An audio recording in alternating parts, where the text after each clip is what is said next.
ঢাকায় চলচ্চিত্রের আলোচিত অভিনেত্রী পরীমনির বিরুদ্ধে গৃহকর্মীকে মারধরের অভিযোগ উঠেছে।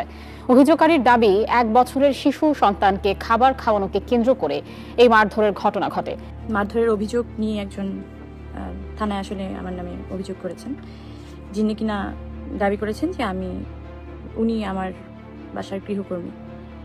যে কেউ যার বিরুদ্ধে যেভাবে সাধারণ জিডি করলেই সাথে সাথে এটা জাস্টিফাই হয়ে যাবে, আপনারা কথা বললে আসলে কিন্তু এটা জাস্টিফাই হয়ে যায়। আপনারা যেভাবে কথা বলেন, মানে যেভাবে কথা বলেছেন আজকে সারা দিন, ইভেন আপনারা আসলেই বলদ, সলিড বলদ, আপনারা আপনারা গোবর, আপনারা পিচাস,